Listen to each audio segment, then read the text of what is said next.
Bonjour et bienvenue à vous, chères étudiantes, chers étudiants, votre prof, Jean-François Sénéchal. Comment allez-vous cette semaine? Module 3 cette semaine. Êtes-vous allé à Phono sur le campus ce week-end? J'ai vu les images. C'était fort joli. Avez-vous dormi un peu à travers ça? Ah, l'Uni.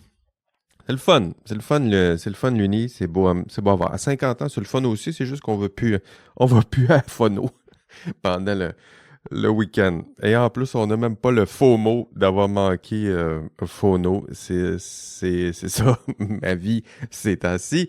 Bienvenue à votre podcast préféré d'accompagnement d'un cours universitaire. Et pourquoi c'est votre préféré? Ben parce que c'est le seul, probablement, à l'université.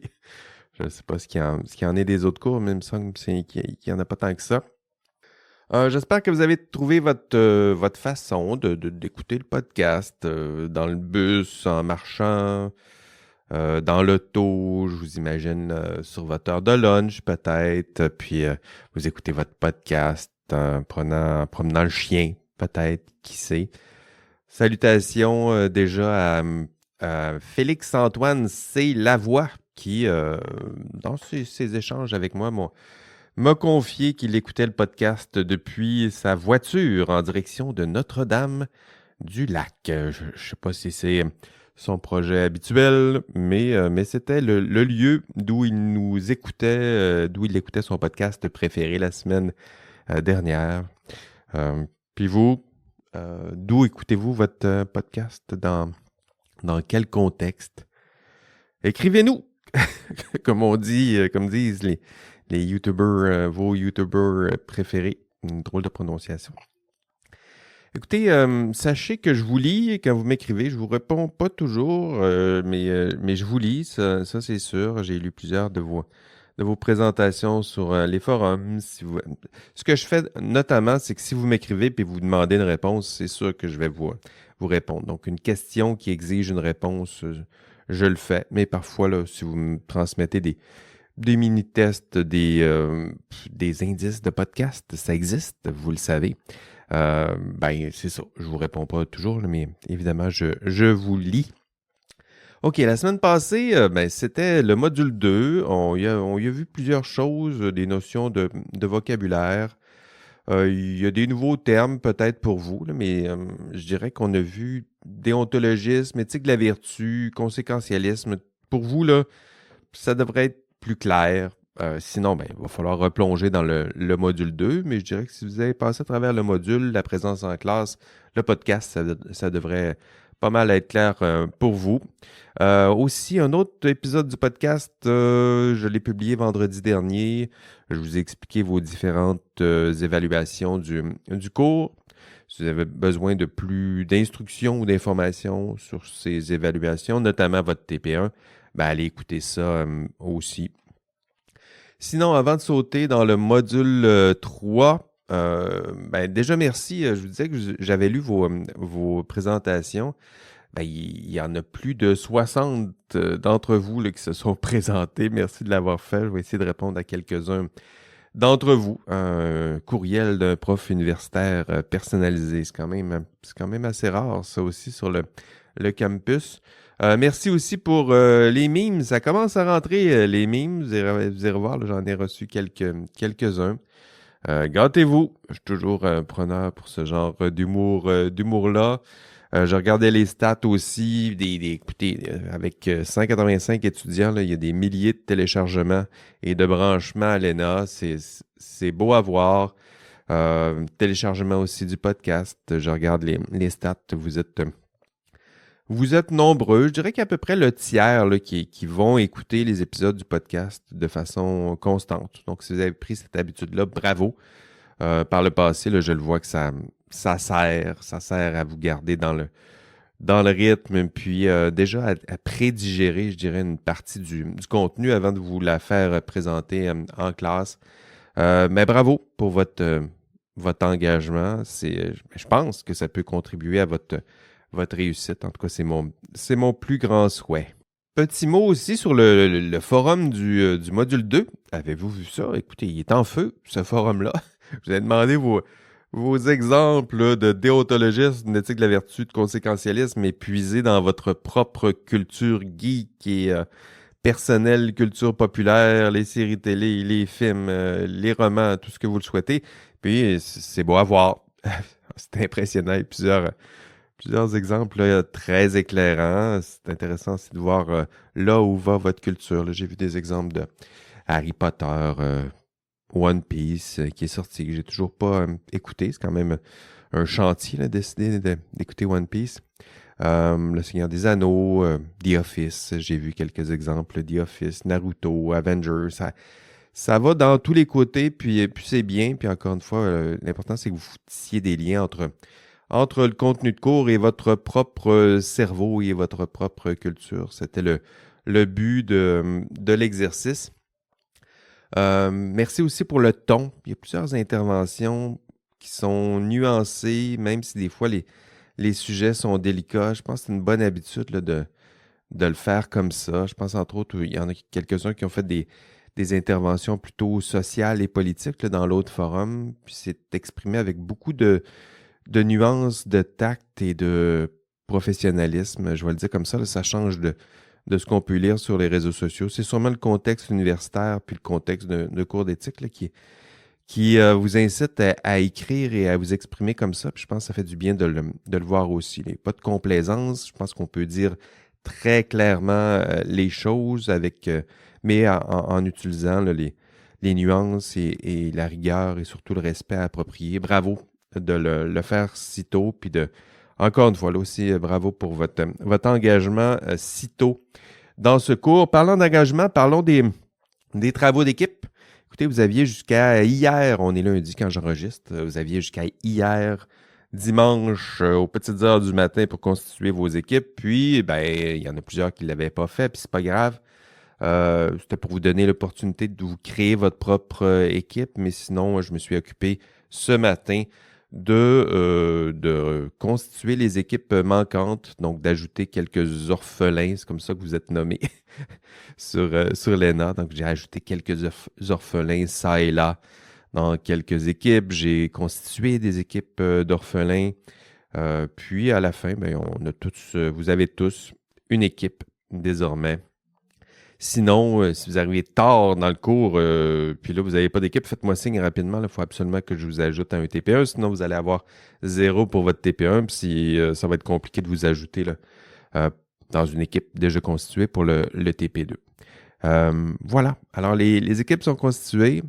Tout ce qu'il vous reste à faire maintenant, c'est le TP1. Hein? Le TP1, j'ai donné mes instructions au dernier épisode. Je vous en ai parlé un peu en classe.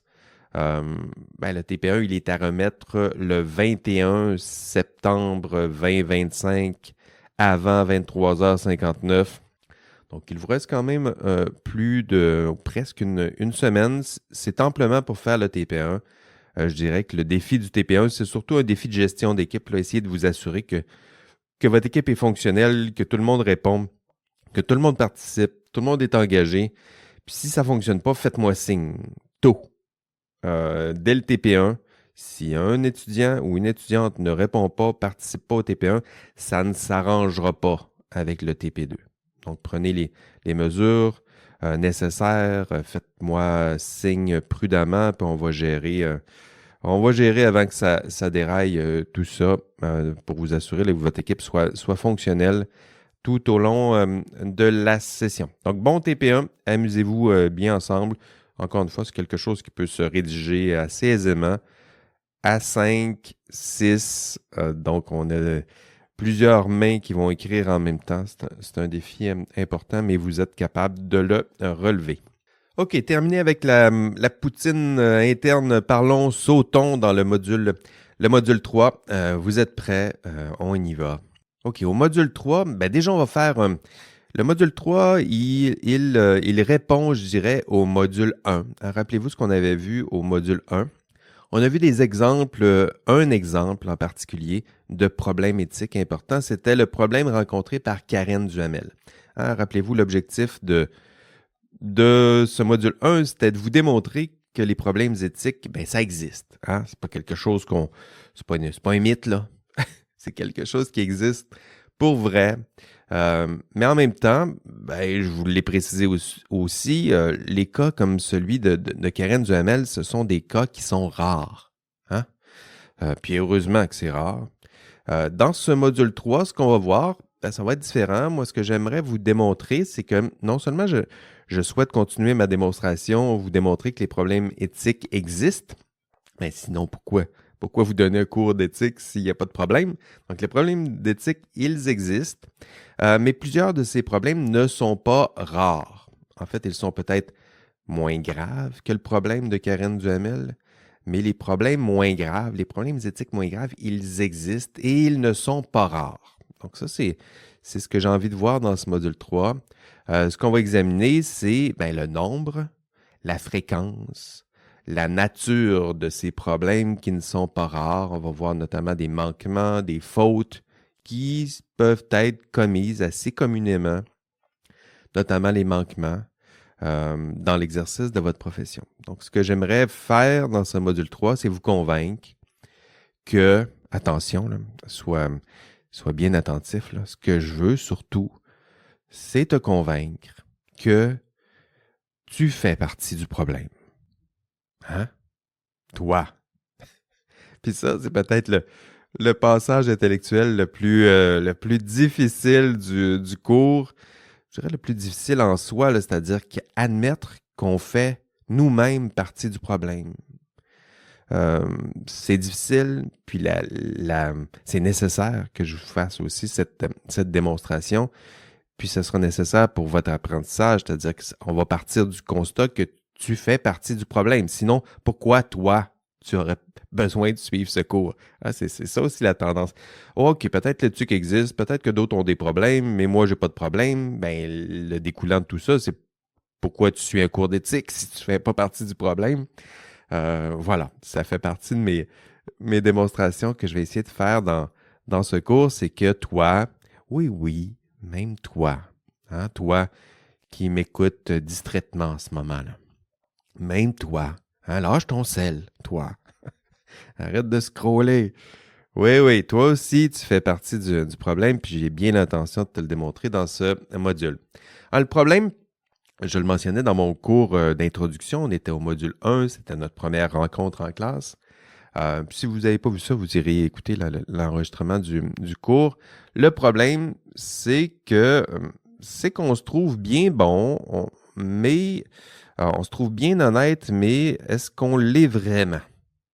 Hein? Est-ce que cette auto-évaluation, là, est-ce que ça tient la route dans les faits? Dans les faits, est-ce que tu es à ce point honnête et intègre? On aime le croire, mais est-ce que c'est le cas?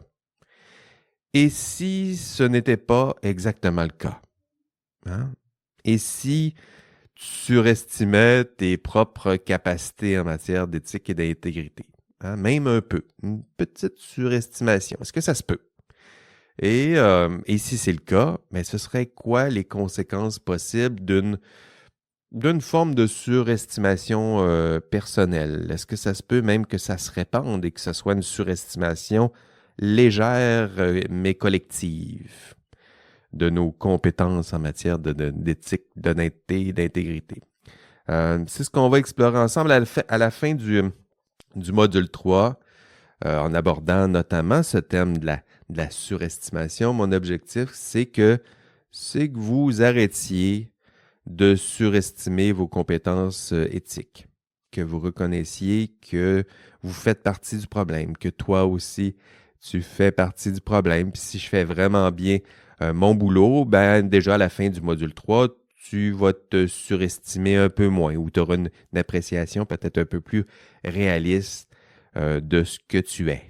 Surestimation, hein, ce sera un de nos thèmes du module 3. D'ailleurs, c'est pas la surestimation, c'est pas le propre de l'éthique. Vous connaissez sûrement l'effet Dunning-Kruger. Sinon, là, je vous ai donné quelques références dans le contenu de cours, dans le PowerPoint aussi. Là, c'est un beau biais psychosociologique. On va en voir quelques-uns en classe, là, mais c'est l'effet Dunning-Kruger, c'est le fait que les personnes les plus incompétentes ont tendance à surestimer leurs compétences. Donc ça, c'est le petit nouveau là, qui arrive au boulot qui pense tout savoir. Puis, le contrario de l'effet Dunning-Kruger, c'est que les personnes les plus compétentes ont tendance à sous-estimer leurs compétences. Donc ça, là, c'est le syndrome de l'imposteur, là, des fois qu'on peut ressentir. Même les plus vieux, les plus sages, les plus compétents, les plus expérimentés n'arrêtent pas de ressentir ça, là, l'impression de malgré tout être incompétent. Ça, c'est l'effet Dunning-Kruger. Ben tiens, ça va être notre indice du jour. L'effet Dunning-Kruger. La surestimation. La surestimation de nos compétences, elle est partout, partout là où l'ignorance ou le manque d'expérience sévit. Hein? Les réseaux sociaux là, sont bien peuplés de ces personnes incompétentes qui surestiment leurs compétences, non? Vous avez sûrement quelques exemples en tête. Là. En tout cas, moi, j'ai les miens. Je suis certain que vous avez les vôtres. Au module 3, pour vous démontrer que vous vous surestimez, que vous n'êtes pas aussi honnête que vous ne le pensez, ce qu'on va faire, c'est qu'on va explorer un terrain empirique, bien documenté. C'est un terrain que vous connaissez bien parce que vous êtes en train de l'expérimenter. C'est votre place sur des bancs universitaires. Et le thème qu'on va voir en classe, c'est la triche universitaire. Hein?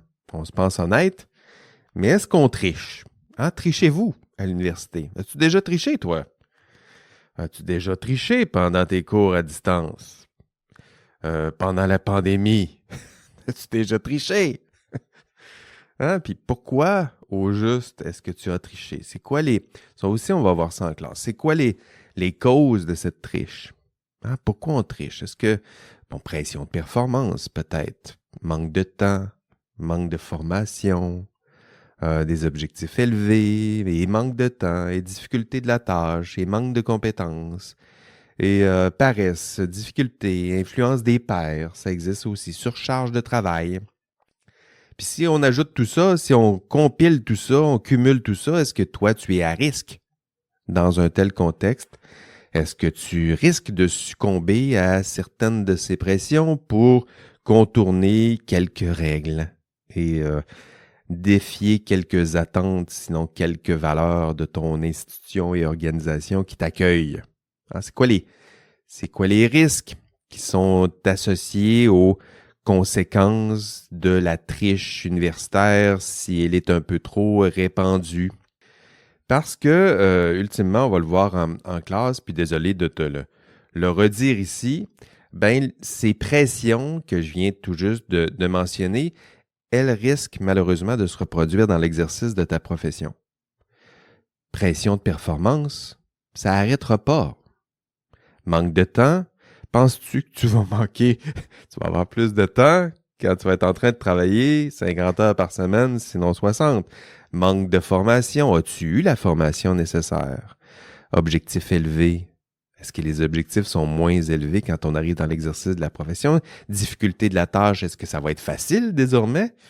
Je pense pas. Manque de compétences. Es-tu compétent?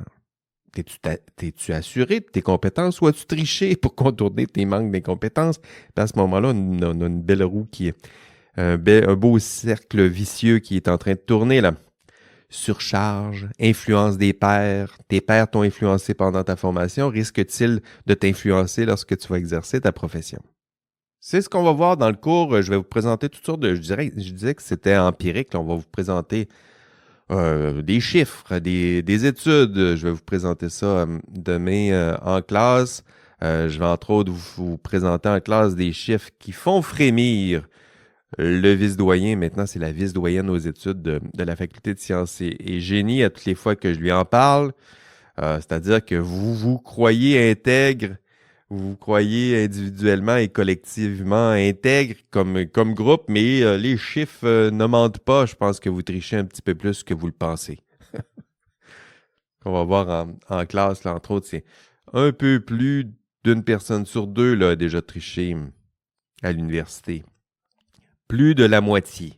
Hein, en ce moment, dans ce groupe-là, il y en a plus de la moitié d'entre vous qui ont déjà triché au moins une fois dans un travail ou un examen, même universitaire.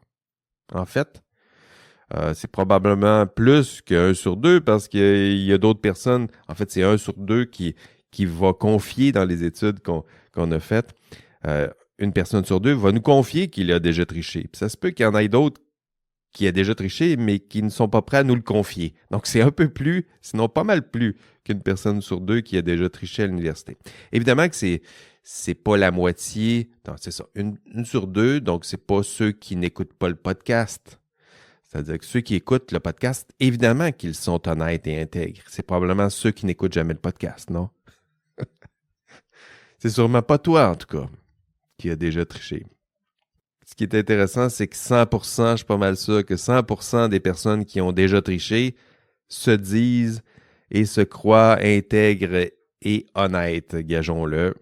Et ça fait partie du problème, c'est-à-dire que la grande majorité des petits manquements, des petites triches ordinaires sont commises par des personnes comme toi et moi qui se disent et se croient honnêtes. Hein? À moins que tu sois une personne d'exception. C'est ce qu'on souhaite croire. Mais l'es-tu vraiment en matière d'éthique et d'intégrité? Et je sais qu'il y en a qui m'écoutent et qui se disent, ben là, à l'université, c'est pas grave, là, ça va changer dès que je vais commencer à travailler. Ben non. Vous allez voir, je vais là aussi vous présenter plusieurs chiffres et études empiriques, puis vous allez voir que même dans l'exercice de la profession, votre groupe et votre futur groupe, ben c'est les mêmes chiffres là, qui se répètent. Hein? En fait, c'est à peu près la même proportion. Il y a 50% d'entre vous et plus qui vont commettre des petits manquements au travail. Hein? Mensonges, le vol, ça peut prendre de différentes formes. Là. C'est pas obligé de voler 15 000 $ en argent sonnant et trébuchant. Là. Ça se peut que ce soit du vol de temps, du vol de ressources, violation de politique interne, sécurité, santé. Évidemment, c'est probablement pas des comportements graves, mais une personne sur 2 va commettre l'un ou l'autre de ces manquements. 1 sur 2. Et c'est évidemment pas toi. Pédagogiquement, ce constat, il est important. C'est l'idée que toi aussi, tu es à risque. Hein? Vous êtes tous et toutes sensibles à ces contextes de risque, à ces pressions. Puis en plus, ben, vous avez tous et toutes pris de bonnes et parfois moins bonnes habitudes pendant votre formation à l'exercice d'une profession. Puis en plus, ben, vous vous surestimez, vous pensez bien bon et vous croisez les bras en m'écoutant, puis vous dites ben non, faites-en pas, Jeff. Je suis très bon. Hein? Qui d'entre vous les bras croisés en ce moment, là, en m'écoutant? La réalité, ben, c'est que vous connaissez, vous êtes très peu connaissant des défis, très peu connaissant des règles, des normes légales, des attentes éthiques associées à votre rôle. Vous connaissez mal vos droits, vous connaissez mal vos obligations, vous connaissez mal vos propres inclinaisons, habitudes, vos propres failles et limites. Le cours, ça sert un petit peu à explorer tout ça parce que, ben, comme vous et moi, on se connaît souvent très mal. Connais-toi toi-même. Vous rappelez-vous de ce vieil adage, on y reviendra dans quelques cours. Pédagogiquement, c'est un constat important si vous pensez déjà compétent, si vous pensez déjà à l'abri du risque.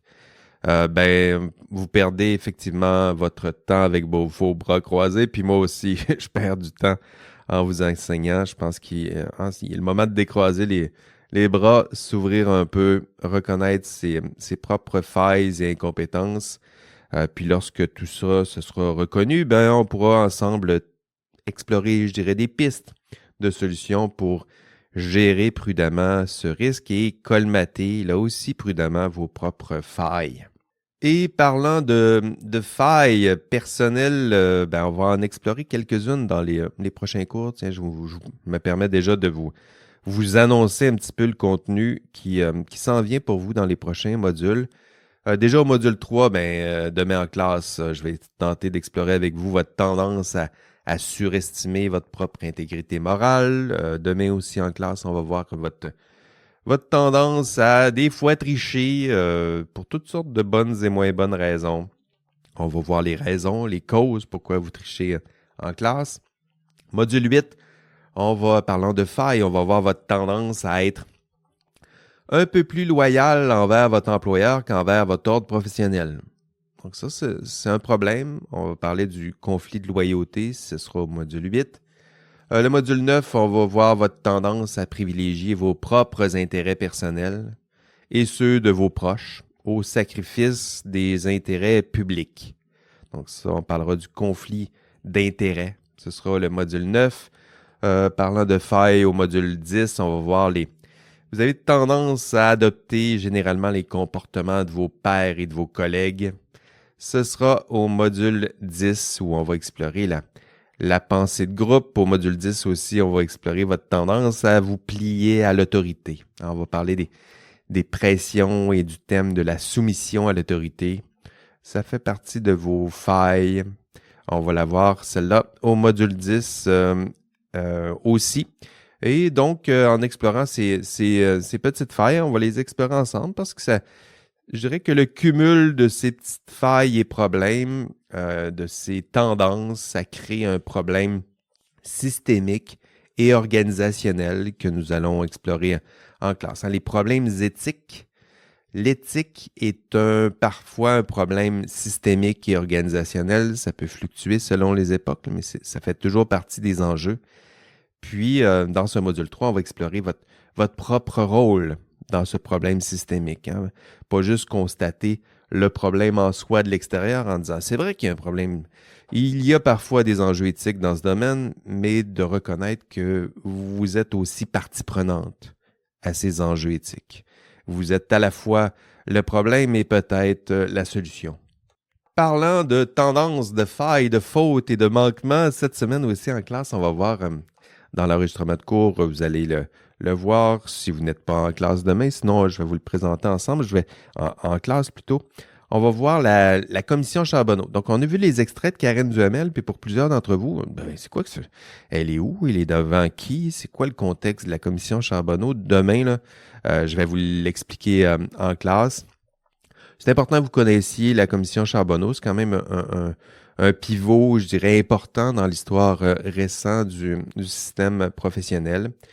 J'ai d'ailleurs ouvert un module qui est un module extra là, qui est exclusivement consacré à cette commission. C'est pas un long module, là, mais c'est important pour vous de vous familiariser avec cette commission Charbonneau. C'est son nom court, là, mais c'est une commission publique qui a ciblé l'industrie de la construction à Laval et à Montréal. Puis je vous inviterai en classe à explorer tout ça. Vous allez voir plein d'exemples de petits manquements ordinaires et parfois des manquements assez spectaculaires où on voit des personnes qui soumises à toutes sortes de pressions problématiques, pressions d'autorité qui parfois étaient viciées, l'influence des pairs qui est complètement corrompue. En classe, là, on va voir comment, lorsque c'est le système qui est corrompu, comment il peut corrompre des personnes comme vous et moi qui se disent et se croient honnêtes. Hein. Parfois, c'est le système qui bouffe les personnes, les honnêtes personnes comme vous et moi. En classe, là, on examinera ensemble le fait que vous auriez vous aussi fait probablement partie du problème à Montréal et à Laval à l'époque où ce qui a été dépeint dans la commission Charbonneau, si vous aviez travaillé à cette époque, probablement que vous aussi, vous auriez fait partie du problème. Donc en classe, on va examiner la commission Charbonneau. Je vais essayer de vous la synthétiser, vous démontrer à quoi ça pouvait ressembler à l'époque pour que vous puissiez vous y projeter et réfléchir là aussi sur votre rôle en société et le rôle que vous auriez peut-être pu jouer dans ce genre de contexte. OK, quoi d'autre cette semaine? Tiens, on va regarder ensemble votre marche à suivre. Je suis toujours sur l'ENA de votre cours, sur votre site de cours. Pour celles et ceux qui ne sont pas encore habitués, là, je vous rappelle que dans votre feuille de route, si vous allez voir sous l'onglet « Contenu » au module 3, c'est indiqué la marche à suivre. Donc, ma marche à suivre, là, C'est une façon assez synthétique de vous dire quelles sont vos tâches cette semaine. Par exemple, cette semaine, vous devez écouter le podcast. Ben, bravo, c'est presque terminé, on ne lâche pas. En 2, vous devez venir en classe ou écouter l'enregistrement de cours. En 3, vous devez répondre à 3 petits sondages. Vous irez répondre à ces petits sondages. C'est pas très long, là, c'est 3 réponses. Ça va vous prendre 30 secondes peut-être. Non, 30 secondes par réponse, disons, le temps de lire les 3 questions.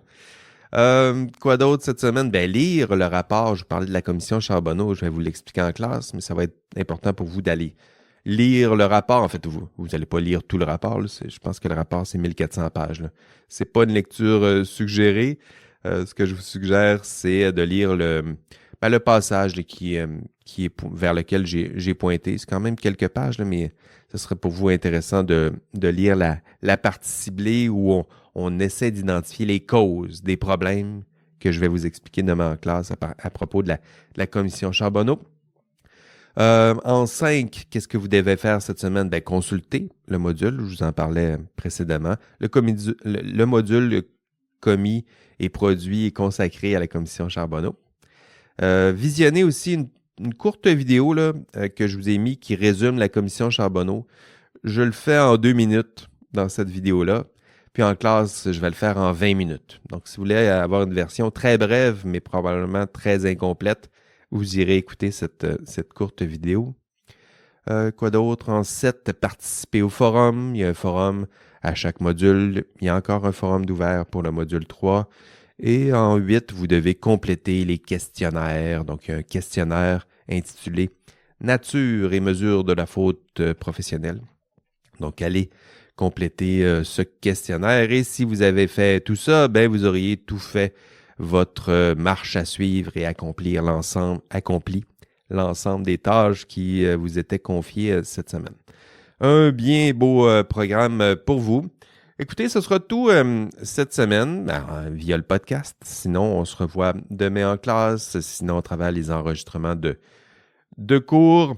À la semaine prochaine pour votre épisode de votre podcast d'accompagnement préféré. Et d'ici là, prenez soin de vous. Allez, bye bye.